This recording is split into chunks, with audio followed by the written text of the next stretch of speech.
नमस्कार, मैं हूं आपके साथ स्नेही श्रेयस। आयान भारत बिहार झारखंड देख रहे हैं आप।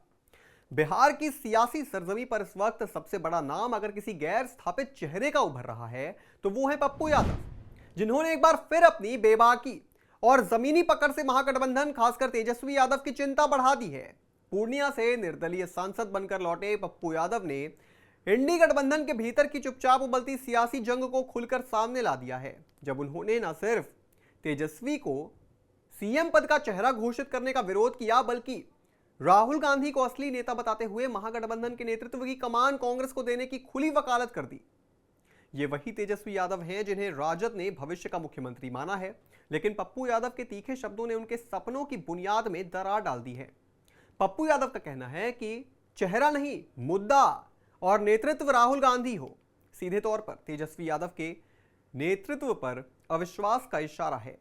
इससे यह साफ है कि अब यादव सिर्फ सहयोगी की भूमिका में नहीं, बल्कि सत्ता की लड़ाई में निर्णायक मोहरा बनने का दावा पेश कर रहे हैं। उन्होंने कांग्रेस से 100 सीटें मांगी हैं, जो न सिर्फ कांग्रेस की पुरानी मांग को नया बल देता है, बल्कि ये तेजस्वी के लिए सीधा अल्टीमेटम है कि अब बड़े भाई की भूमिका छोड़नी होगी। पप्पू यादव का दावा है कि पिछले बार कांग्रेस को ऐसी 60 सीटें दी गई थी जहां आरजेडी का कभी आधार नहीं रहा। एक तरह से तेजस्वी की रणनीति विफलता को उजागर करने और उनकी राजनीतिक साख को सवालों के घेरे में लाने की चालाक चाल है ये। यही नहीं, पप्पू यादव ने यह कहते हुए राहुल गांधी अब परियारे, फूले और अंबेडकर की तर्ज पर लड़ाई लड़ रही हैं, ओबीसी और दलित वोट बैंक पर दावा ठोक दिया है, जो तेजस्वी की पारंपरिक ताकत मानी जाती थी। पप्पू यादव ने एक तीर से कई निशाने किए हैं। राहुल गांधी को आगे रखकर कांग्रेस को मजबूत करने की वकालत की, तेजस्वी यादव की नेतृत्व क्षमता पर प्रश्न चिन्ह लगाया और खुद को जनता से जुड़ा, संघर्षशील और निर्णायक नेता साबित किया।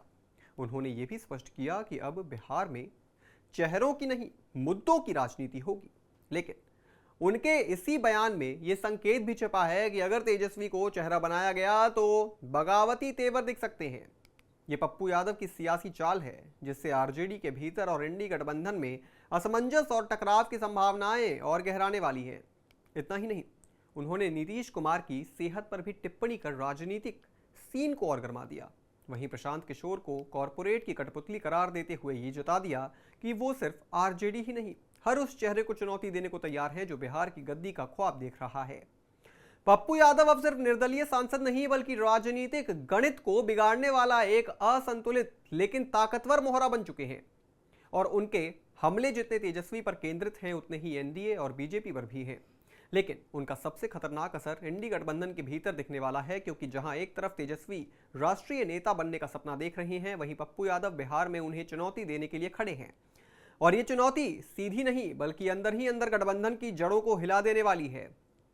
ये कहना गलत नहीं होगा कि 2025 के विधानसभा चुनाव में तेजस्वी यादव को विपक्ष से ज्यादा खतरा अपनों से है, और उस खतरे का नाम है पप्पू यादव। इस पूरी खबर पर आप क्या सोचते हैं दोस्तों, हमें कमेंट करके जरूर बताएं। बिहार झारखंड से जुड़ी तमाम बड़ी खबरों को देखने के लिए आप देखते रहें आयान भारत बिहार झारखंड।